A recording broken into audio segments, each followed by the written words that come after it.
Is it? Yeah.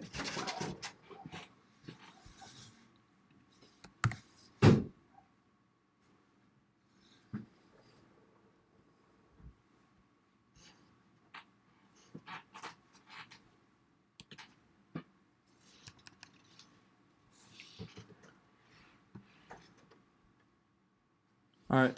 Welcome to Season 1, Episode 7 of the All Talk Sports Show. Today's going to be all free agency.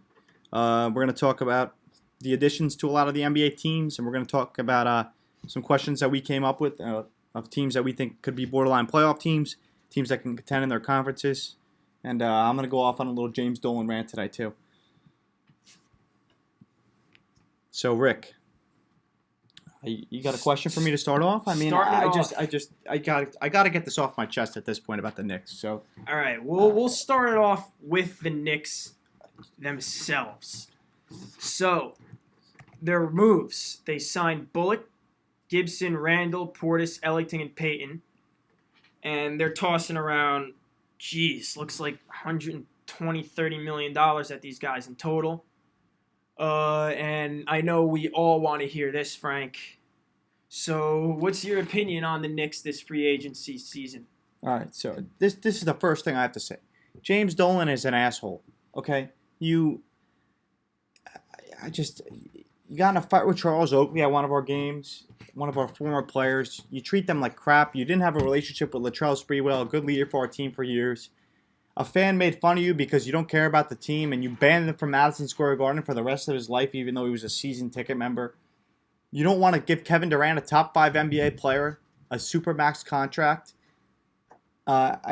You're not running the show. The front office wanted to give him the contract, and you don't. So what? Well, come on. He's the worst owner in sports. I can't believe it. And all he cares about is his goddamn band that he has with his bunch of goof friends. Unbelievable. This is ridiculous. You got to offer him the contract, and you have too much say in what happens with the team. Let the front office do the work. You're the goddamn owner. You're not working for the front office. The front office wanted to offer him the deal, and you take it off the table because you see his medical record and you say no. That's it. I just can't believe this guy. And he has the audacity to come out and say in the middle of the year that we're going to sign a max free agent and then blows it away. Come on. And the worst thing is, I received an email about the middle of the winter to renew my season ticket membership for, this upcoming season. And the picture was when Kevin Durant was at Madison Square Garden playing against the Knicks. He proceeded to score 25 points in the fourth quarter of that game. They took a picture of Durant shooting a three-point jumper and Mitchell Robinson standing under the basket. I can't believe it. We were convinced. The problem as Knicks fans is our expectation was set so high. We were told we were getting a max free agent. Our owner, we cleared cap space trading Porzingis and acquiring young players like Dennis Smith Jr. and 2 first-round picks to clear cap space to sign a max free agent, and then we get this? This is not what we expected. We got our hearts ripped out. I mean, come on. It's all on Dolan here, and that's why the players don't want to sign with the Knicks because they know he has too much say as an owner, and he's a horrible owner, and he doesn't care about anything but himself and his money. It says a lot that the Knicks as an organization had to come out and apologize to the fans after that uproar. Oh, take their pathetic apology and shove it you-know-where. Come on. Don't give me that crap. I'm surprised nobody was rioting outside of the Don't give me Garden. that crap. Don't give me that crap. All right, otherwise, your opinion on the Knicks' moves and what are your expectations for them this season? All right, so I'll break down each move for you guys. Reggie Bullock, 2 years, $21 million, career 39% three-point shooter. That's decent. You're out shooting. Taj Gibson, 2 years, $20 million. This was the one I really didn't understand, but he's going to help mentor our big man. He's a veteran in this league. He averaged 10 points a game and about 5 boards last season with the Wolves. Shot over 55%. He's veteran. He's 34. He's going to mentor our young players. I don't mind it, but I didn't really get it. This one I was a big fan of. Julius Randle, 3 years, $63 million deal with a team option on the third deal. All these deals have team options, but Julius Randle is a great young player in the NBA, 24 years of age, averaging 21 points per game and 9 rebounds, at the end of the season for the Pelicans, which I thought is very good. Bobby Portis, 2 years, $31 million, career 39% three-point shooter, 43% from the field. He's a decent basketball player. He's a stretch 4. Wayne Ellington, 2 years, $16 million, and like I said, more shooting, career 37% three-point shooter. Elfrid Payton, 2 years, $60 million. Going to be our backup point guard. He's not a bad player, nothing special though. But our expectations were so high. So this plan B of signing all these role players and potentially a good youth guy with Julius Randle is not what we expected. So it's not bad, but it's not what we expected. So honestly, at the end of the day, this team, we had 17 wins last year, and like we've seen with the Nets, for them signing big free agents, you need to be competitive for a free agent to sign with you. No free agent wants to sign with the team that wins 17 games. I don't care where you play. I don't care if you're the biggest market in the world. We just saw a perfect example of this season. You got to win more than 17 games. You got to be a competitive basketball team. The Nets were a competitive basketball team with good young pieces. That's why players sign there. The Knicks are trying to do that now with adding these guys and the young talent that we have at this point. With R.J. Barrett, he's going to be leading the way for the Knicks this year, hopefully in scoring. But we got to be competitive at first, and signing six guys that could play NBA basketball. Because last season the Knicks probably had about 5 to 7 guys that were NBA quality players. They didn't have real NBA quality players. So team options on all these deals after the second year, and Randall's on the third year. So if they don't play well after the 1 year, the Knicks can let them go. It's ultimately the Knicks' decision. So this is not bad, but it's not what I expected as a Knicks fan, and I'm sure all the Knicks fans out there agree with it, and a lot of them haven't moved on yet. A lot of them are still disappointed. But, we got to put our heads down, go forward, support this basketball team. James Dolan's going to be there, and we have nothing to do about it, and we don't have control over it. He hasn't considered selling the team, but he's an asshole, and he should take his how much the Knicks and Rangers are worth, and sell them and get out of MSG immediately because nobody likes him and nobody cares for him. All right, now, other moves. Starting off with the Atlanta Hawks, adding a big fat 0 players. They did well in the draft, though, so we're going to talk about that.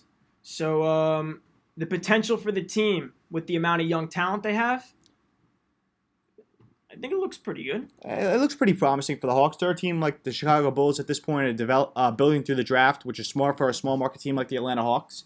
You got Trae Young running the show there. You added DeAndre Hunter and Cam Reddish, 2 of the best 3-and-D players in the draft. You added Bruno Fernando in the second round, who's a backup big, and John Collins really came on towards the end of the season last year. Kevin Huerter is a good shooter. On paper, if these guys develop into what they're supposed to be, the Hawks could be a future playoff team down the line. Absolutely. Exactly. All right. Next, Boston Celtics signing big one, Kemba Walker, 4 years, $141 million. Enes Kanter, 2 years, $10 million, and re-signing Theis, 2 years, $10 million. Now, will the Celtics be better with Kemba Walker leading them? And I'm going to go out on a limb, and I'm going to say yes. I think Kyrie was not a great leader. Kyrie was a disaster there. Flat out lied to the people of Boston and the Boston Celtics fan base. I think Kemba is most likely going to be a little different than that, and I'm sure you agree with me. Yeah, 100%. Kemba's as a known proven leader, led the Charlotte Hornets for a while. And, Kemba's got that swagger to him. I think he'll perform really well come playoff time. And then they add Enes Kanter, 2 years, $10 million, not a lot. Mm-hmm. He could play. He's a very good offensive player. We know how bad he is in pick and roll, especially me being a Knicks fan. I know how bad he is. And Daniel Theis coming off the bench is a quality backup big. So you got your guys. You got Kemba, you got Marcus Smart, Jaylen Brown, Jason Tatum, Gordon Hayward, Enes Kanter, Daniel Theis. That's going to be your rotation this year mainly. I think they'll be a little bit better. Like you said, Kyrie gave those young players a hassle. He didn't care about them. He was all about himself. Reports came out that Kyrie was really disappointed that one night that they went out they had a back-to-back. The players got to Miami at about 2 o'clock in the morning, and they had a game the next day. They went out to the club. And Kyrie didn't, step up as a leader. Kind of just let everything go by him. And I think Kemba's more of a true leader, and I think with the development of Brown and Tatum that the Celtics will be better off. Moving on, Brooklyn Nets. Yeah, this is a big one, blockbuster. Durant, 4 years, $164 million. Kyrie Irving, 4 years, $141 million. DeAndre Jordan, 4 years, $40 million. Temple, 2 years, $10 million. So I don't even want to talk about that. I really don't want to talk about the Nets. The Nets. Oh yeah, they're going to be contenders for the next. I don't know about this year. This year they'll probably be around the same boat that they were. Probably win a couple more games with Kyrie instead of D'Angelo Russell. Depends on how Kyrie pans out as a leader versus Russell, but and then I'd go probably about the same. A little bit. I'd say about 5-10 more wins, but when Durant comes back, you're going to be a contender in the East for the next 3 seasons after that. Like I said, a 4-year Durant's worth every penny, even though he's not going to play this season and he won't be at full strength next year, but he has Kyrie to lean on. Then the next 2 years after that, they're going to be pushing for a championship. They might be pushing for a championship in 2021, depending on how Durant recovers and rehabs. So, it's crazy. You would never expect these guys to sign there, and Yeah. the Nets, in my eyes, were almost out of the running for Durant. But then you bring DeAndre Jordan in. I didn't get that signing, but if KD and I didn't Kyrie want either. DeAndre Jordan to come, you sign DeAndre Jordan. I think it has something to do with It that. does, because they're all buddies. There's no reason to sign DeAndre Jordan to that team and You have Jared Allen already. toss $40 million in his And wait, way. You yeah. know, sign somebody like That'll a role be player. that'll or be a something. mistake down the way, but Hey, if at it the end of brings the in day, KD and Kyrie, it's exactly, going to pay exactly. off. So the question I have is, Rick, do you think the Nets will be the best team in the East when Kevin Durant is healthy next season? With KD at full health, I think they could make a strong case for being the best team in the East. I do. I agree. Yeah. Moving on. Hornets. Rozier, 3 years, $58 million. Frank, how pathetic is this team? This is a joke. I mean, Terry Rozier is going to average the most empty 20 points per game ever. He's very inefficient. He only shoots 36% from the field. He's a bad basketball player. He's just not a good basketball player. You got Batum getting max money from 2 years ago. You got Biyombo getting $17 million. You got Marvin Williams getting $15 million. You got Cody Zeller getting $15 million. What are you doing? And you let your one good player go, Kemba Walker, and then you bring in Terry Rozier to average 20 points a game, those empty 20 points a game? Come on, they're pathetic. They'd be lucky in my eyes if they win 10, 15 games this year. That's how bad they are. I really think they're that bad. All right, next we got Chicago Bulls signing Satoransky, 3 years, $30 million, and Thad Young, 3 years, $41 million. Are the Bulls a playoff team if everyone stays healthy through the season? It's going to be close. I mean, the Eastern Conference is pretty interesting. But a lot of the teams that were in the playoffs last year are going to be around the same. The Bucks are going to be around that same level that they were last year. The Pacers might get a little bit better with their additions. We'll talk about that later. The Nets, obviously, are going to be there. Sixers are still going to be there. But, you know, the Heat might be there this year. There's a couple of new teams that might fly into the mix. But I think the Bulls have a shot at being a low seed in the playoffs. 7 or 8 seed, you got a chance. You added Satoransky on a sign and trade, 3 years, $30 million. You added Thad Young, 3 years, $41 million. 2 quality guys that come off the bench. With Daniel Gafford, your rookie, coming off the bench as well. You got a couple young wings, Blakeney. So we'll see. I mean, I really think this team could be a 7 or 8 seed if possible. I mean, they got to stay healthy. They've had guys on their team that haven't been healthy throughout their careers so far. I think the addition of Kobe White is really good, and it rounds off the starting 5 very well in my eyes. So, I mean, they could be, but I wouldn't say it's a guarantee because the East is still going to be pretty competitive. We'll see. All right, next we got the Mavs with a whole bunch of moves. With a signing trade on Olynyk, Derek Jones Jr., re-signing Porzingis, 5 years, $158 million, re-signing Dwight Powell, 3 years, $31 million extension. Max Kleber, 4 years, $35 million. JJ Barea, 1 year minimum. And Dorian Finney-Smith, 3 years, $12 million. Porzingis is going to be garbage.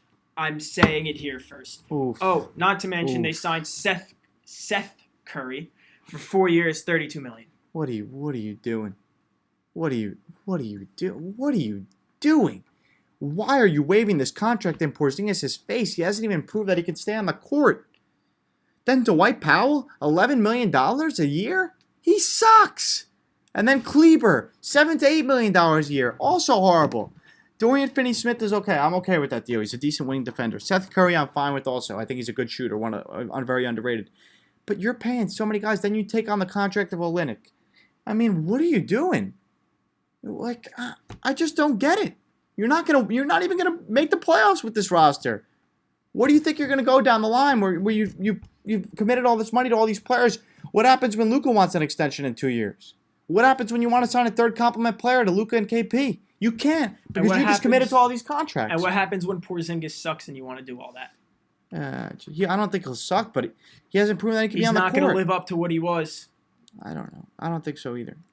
All right, next we got the Nuggets re-signing Murray, 5 years, $170 million. Frank, could they be potentially the best team in the West? Yeah, I really do think so, and I'll tell you why.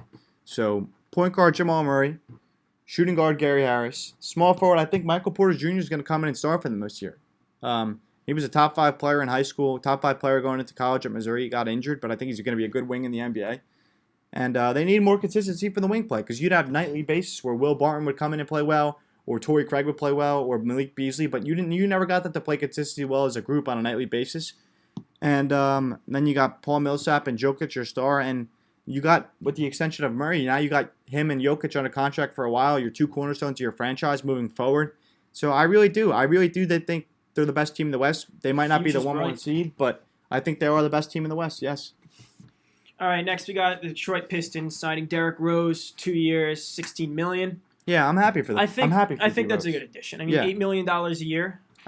What did he throw up last year? I'm happy for D Rose as a player, through all he's been through, to still be in the NBA, get a couple million. I mean, adding D Rose to the mix. Paying him $8 million a year. Nothing but the best for him. All right, Rick, I got this one for you. So the Golden State Warriors. So you did the signing trade for D'Lo, 4 years, 117. You're not eligible to trade him until around December 15th, I believe. You re-signed Clay to a 5-year, $190 million contract. You signed Kevon Looney, 3 years, $15 million. You signed Willie Cauley-Stein recently and Glenn Robinson in the last Kevon Looney. Off the bench, you have Jacob Evans, Willie Cauley-Stein, and that's about it. Depending on if a player wants to sign with the Warriors for a vet minimum. So, are the new look Warriors still contenders in the Western Conference? I mean, Rick, I think KD was the kicker here. I think Durant was the whole reason that they were making. Well, okay, for starters, will they contend? I think they have a shot at contending. Will they win? Absolutely not. I think Durant was the whole reason they won. You saw what happened against the Raptors. Durant goes out, the whole thing goes to shit. I mean, you can argue that Klay Thompson, kept them in that Game 6, that incredible performance up until he got injured, but there's no telling what would have happened in Game 7. And up until then, without Durant, what was happening, I can't see them winning without Durant anymore. I can't. Man, if you had Clay at full strength, I think they'd be still a contender, but yeah, I don't know how D'Angelo Russell and Curry's going to work, and we're hearing news that D'Angelo Russell's going to get traded eventually, so they're still going to have to play about 20 to 25 games minimum with D'Lo. He's a great basketball player, yeah, but I mean, still title contenders? I don't think so, and I think with the current roster, I don't even know if they're going to make the playoffs. It depends what they can flip D'Angelo Russell for, if they flip him, or if they play well. I don't know. The Western Conference is very, very competitive, especially if Kawhi's coming to the West. It's going to be another team that was out of the playoffs. That could be the Lakers. That could be back in, and I'm sure the Lakers will be in regardless. And the West is just a competitive conference, so it's going to be tough. All right. Next, we got the Rockets re-signing Nene, Daniel House Jr., Gerald Green on a minimum, House on a 3-year, $11.1 million contract, and Austin Rivers on a 2-year contract. Frank, do you think they will still contend in the West? Or will the Harden and CP3 tension boil over and completely destroy them inside out? I mean, they had the same team as last year, so basically just the exact same thing. Mike D'Antoni's still at the helm, so I think, they'll be all right. I don't know about winning the West, but they'll definitely contend. They'll be up there with the Nuggets, and we'll see. I mean, I think that Nuggets, Rockets, Lakers, that'll be the mix-up at the top of the West, and yeah, they have a shot. Mm-hmm. The West is wide. The West is going to be wide open next season, depending on where Kawhi signs. If he signs with the Lakers, I think maybe not. But if he signs somewhere else, the West is going to be wide open, and it's going to be really interesting to watch. Yeah, I think because I had Butler going there to kind of balance out what was going on there. I think they didn't need him as a team. They performed really well. They contended. But, however, they look like they're running around with blindfolds on out there. They don't play actual basketball. Yeah, it's all ISO ball with Harden. We'll see how far that can take them this year once again. But I don't really think that the Harden CP3 tension is going to boil over. I think they're going to do just fine, and we'll see what happens. Next, moving on, we got the Pacers signing Brogdon 4 years, $85 million, and Lamb 3 years, $31 million. Can the Pacers get home court? So this is an interesting question. So home court, the first 2 4 seed. I think the Bucks will still be up there. The Raptors, if they re-sign Kawhi, will be. 76ers, in my eyes. Celtics, but Pacers, I don't think so because this is my reason. The Oladipo is going to be out till at least December. So, and you bring in two new guys, you lose Bogdanovich, you lose Thad Young. So, it's going to take them a little time to adjust with the new team that they have. So, I don't know about home court, but I wouldn't be surprised if they're a 5 seed, or I wouldn't even be surprised if they were a 4 seed. They're a good team. You added two quality basketball players. I'm a big fan of Malcolm Brogdon. He's a 50, 40, 90 guy. Jeremy Lamb's a good young basketball player who could score. So, yeah, I really like the Pacers' additions. I think they're trying to stay competitive in the Eastern Conference, and I think it was a good thing. But, no, I don't think they will get home court. All right. Next, moving on with the Clippers. Resigning Pat Bev, 3 years, $40 million. It's his first big contract in the NBA. And a signing trade, Mo Harkless. Yeah, they took on Mo Harkless' deal, so now they only have money for one max player. That's it. They would only have about $1 million left if they did sign Kawhi Leonard. So the Clippers' offseason's a wait and see.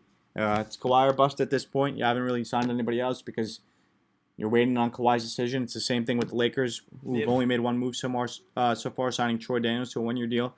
So, I mean, Lakers and Clippers just wait. They're holding out on Kawhi. And if the Lakers miss out on Kawhi at this point, it's a complete bust. Because what are you going to do with that $32 million? Basically, every key role player, top role player that was on the market is off the board at this point. So, it's Kawhi or bust for these two teams. Ultimately, I still think the Clippers have a good shot at the playoffs if they don't land Kawhi. They were there last year with their young talent, and Doc Rivers, being such a fantastic coach that he is, can bring them there. The Lakers, if they can't pull anything off, they're going to be in some deep shit. LeBron and Anthony Davis will still probably bring you to the playoffs, but we'll see how far that team can go. All right, quick, one word. Which team is Kawhi going to? Toss it out. I don't know, but my guess would be either. I think the 1+1 is a real possibility in Toronto, but I would say if I had a guess, I think the Lakers. Like I said, if you put me in a meeting room with Kobe Bryant, Magic Johnson, LeBron James, and Anthony Davis, that's pretty convincing. I mean, come on. Like, arguably one of the best basketball players on the planet. Kobe Bryant, arguably one of the, best basketball players all time. Magic Johnson, one of the best point guards of all time. And then Anthony Davis, who's going to become one of the best bigs of all time. So you're in that room, and it's just, how would that not be convincing to you? I don't see it. But if those would be my two things, I'd say maybe the 1+1. I think the 1+1 is the safe way out for Kawhi with the Raptors. But you got to think about it. If Kawhi was going to sign with the Raptors, he knows what they're about already. So why wouldn't he just signed already?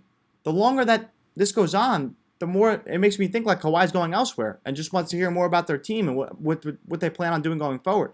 So that's why I think the Raptors could be potentially out of the race, because if he would have signed with them, he knows what they're about. He knows the coach. He knows all the players. He knows the front office, how they work. Why wouldn't he have signed the deal already, I think a lot of talk was him being scared of the spotlight, or him not wanting to be in the spotlight, but he's going to have the spotlight any team he really goes to now. Because he's arguably the best player in the NBA.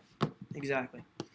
All right, moving on. Obviously, Lakers, Troy Daniels, 1 year, $1.2 million. Memphis Grizzlies, trading for Iguodala. What do you think about that addition? They might buy him out, which the good thing is you took on his contract at this point. You're just going to buy him out and deal with it, because the Grizzlies won't be contending this season. They're still developing, trying to rebuild with drafting John Morant.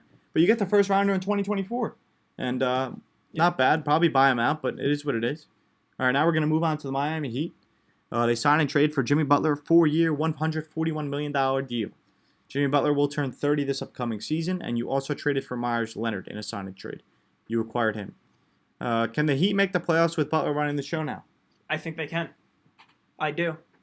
With the Hornets out of the way, with Kemba Walker, obviously they're not doing anything this season. I think the Heat could easily, they're going to win, I'd say, a handful more games with Jimmy Butler there as well. Honestly, I'd say maybe 10 more games. That'd be enough to put them right in the playoff spot. Yeah, and a low seed in the playoffs, exactly. Yeah. 7 or 8 seed. I think they missed the 8 seed by 4 wins. They're nothing more than a 7 or an 8. But Jimmy Butler going there, he said he wanted to be on a playoff team. Then he said, I want to play for the Heat.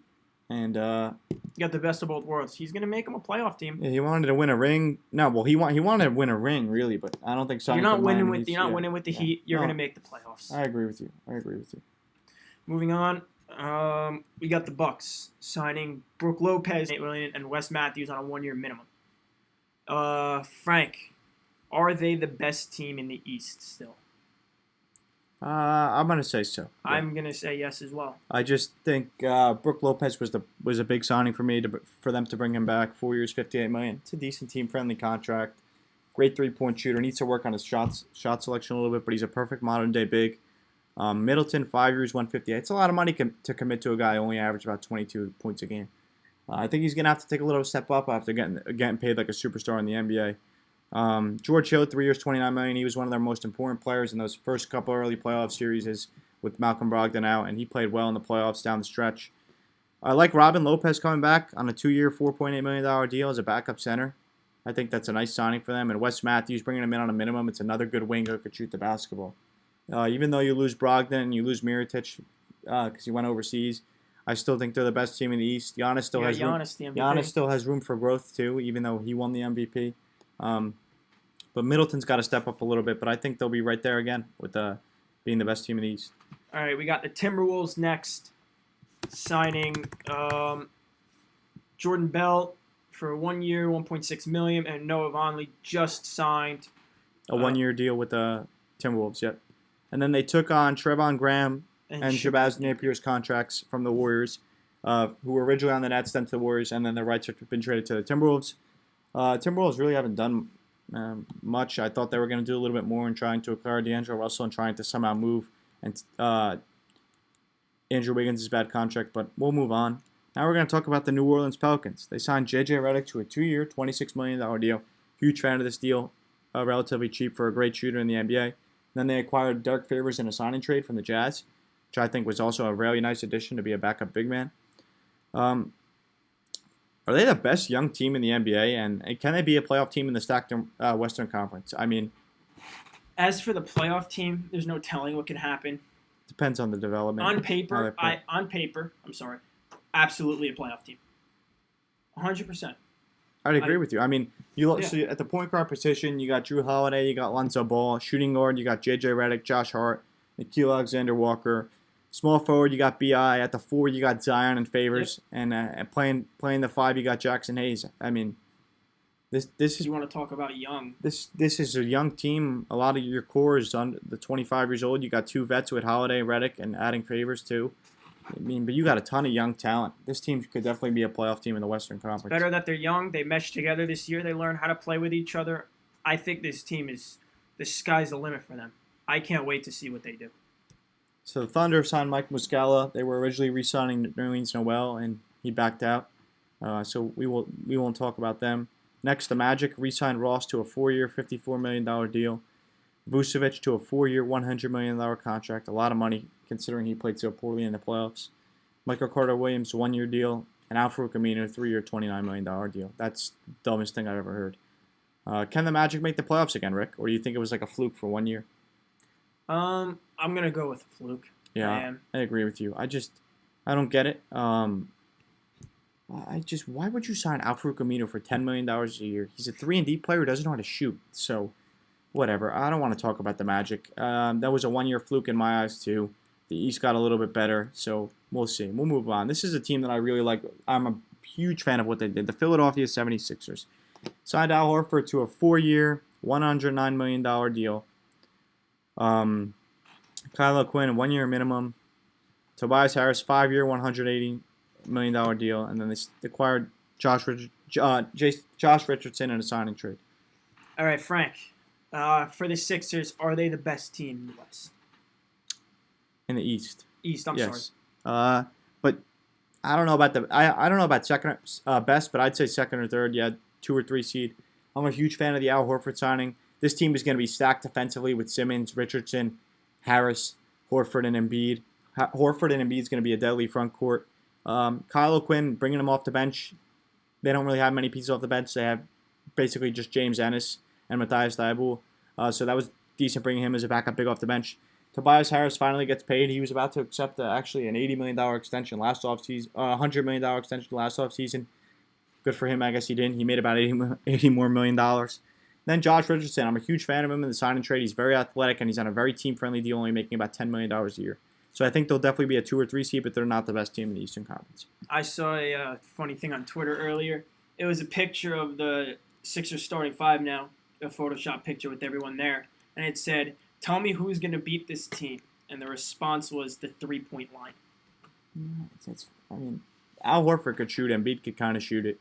Harris can. Richardson, okay, but Ben Simmons can't. So. They're not going to run the 3-point line. All right, moving on. Phoenix Suns. Rubio, 3 years, $51 million, and Frank Kaminsky, 2 years, $10 million. And how about your horrible draft night trade acquiring Darius Archer, moving back 5 slots to select a 24-year-old who played 5 years of college basketball? So we need to address. All right, we're sitting in the room. We got to address the point guard position, guys, in the offseason.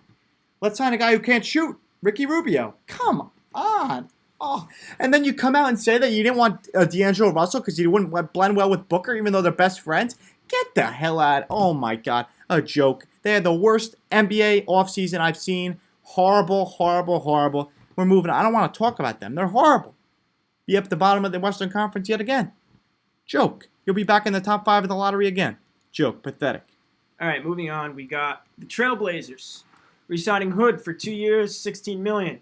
Hazonia, 1 year on a minimum contract. Anthony Tolliver, 1 year, $2.6 million. And re-signing Lillard for a big 4-year, $196 million contract. About $49 million a year. 39. No, 39. 39. Yeah. Whatever. And they traded for Hassan Whiteside. No, 49. Yeah. $200 million over 4 years. Ooh. Dumbass. All right. So, and then they traded for Hassan Whiteside. All right. Are they still a top 4 team in the West? I'm going to say yes, considering. I think they could win the West with this team. Re-signing Lillard again, keeping their guys. I think this team could legitimately win the West. They don't really perform well in the playoffs, but they could win the West. I really do think so. I mean, Ronnie Hood's a really good shooter. He performed well in the playoffs.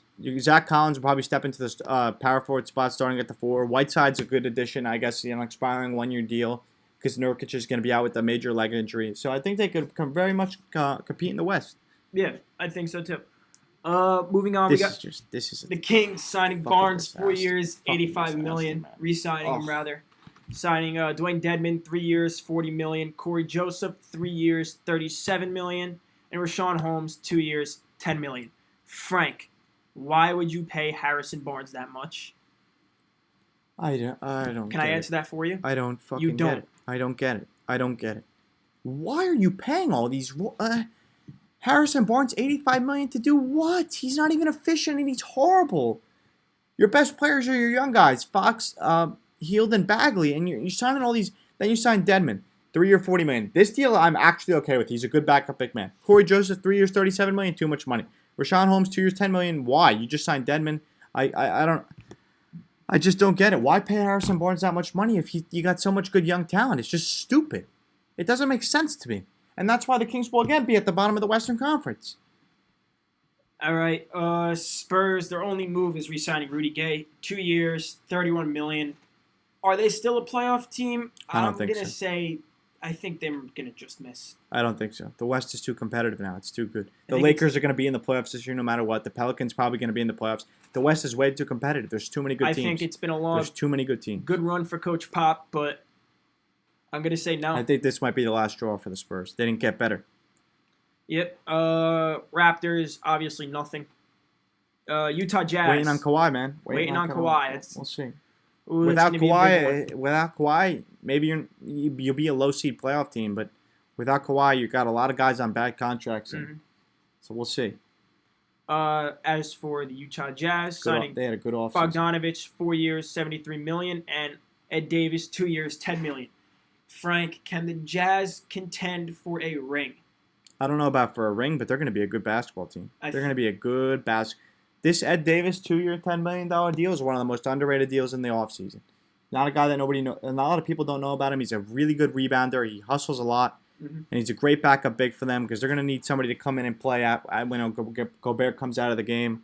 The starting lineup's looking like right now, Conley, Donovan Mitchell, Joe Ingles, Bogdanovich at the 4, which I think is going to hurt them. But you have such a big, good rebounding center in Gobert at the 5 that it'll be all right. And Ed Davis coming off the bench, another great rebounder. the true problem for me on this team is I don't think Donovan Mitchell's a star. I think he's a good player, but I think he's the second best player on a championship team, and I think that's what's going to hold him back in the playoffs down the stretch. He didn't have a good playoff this year, and I think that's what's ultimately going to hold him back. I think Donovan Mitchell not being that. I mean, I hope he takes up a game. I'm a fan of his game, but if he doesn't develop into that star player and take over, and when it comes to playoff time where you need that star player, you're going to be in some trouble. And last but not least, Washington Wizards signing Ish Smith for 2 years and $12 million, and just signing Isaiah Thomas for 1 year minimum. Yep. All right. That's about it. That's what's going on this offseason so far. Obviously, we're still waiting on Kawhi Leonard, DeMarcus Cousins, who a lot of teams are not interested in, and but that's about it. A lot of the role players are off the board, so whatever team misses out on Kawhi with your $30 million of cap space, you're going to be in a little bit of trouble. So now we're just going to take a couple questions about free agency for about 5 minutes, and then we'll be off the air for today.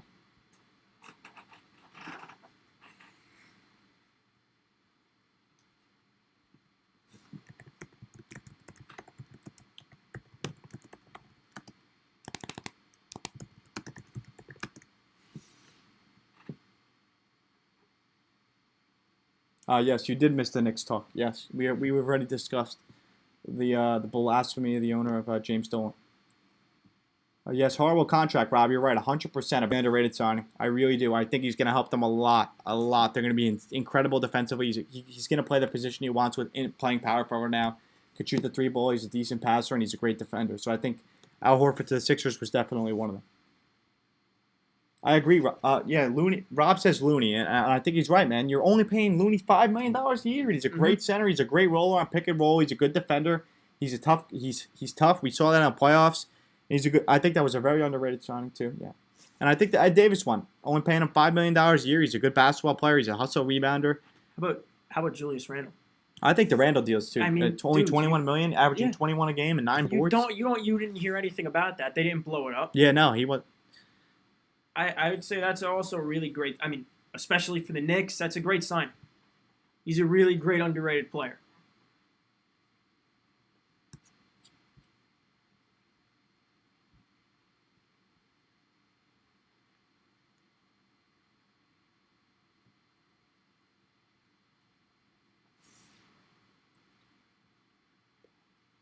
Yeah, I mean, Beverly finally got his good contract.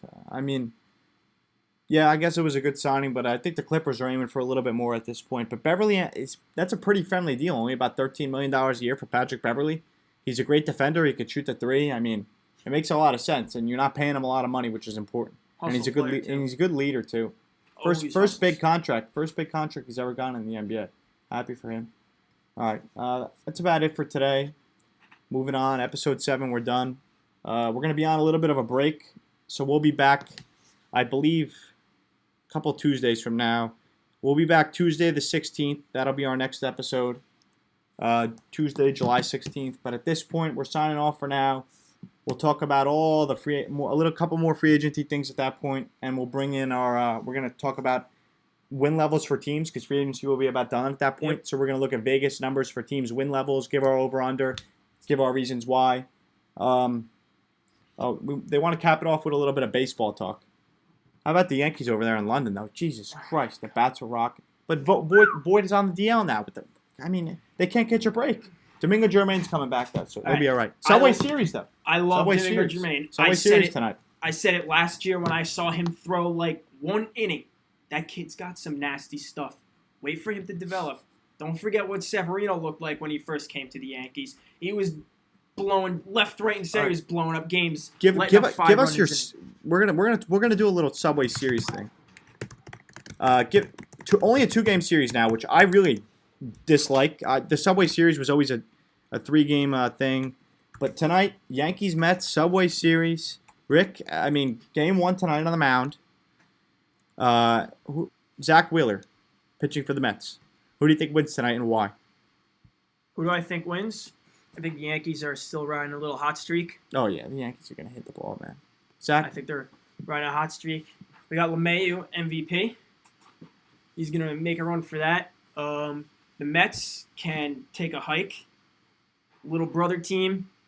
Nonetheless, the Yankees are playing phenomenal baseball. Sit back. He's He won't smart. sit back. He won't let this happen. I see Clint Frazier get moved for a pitcher. He could be really, really. He doesn't have the opportunity with the Yankees. Doesn't have the opportunity. I with wouldn't the be Yankees. surprised he goes to another team.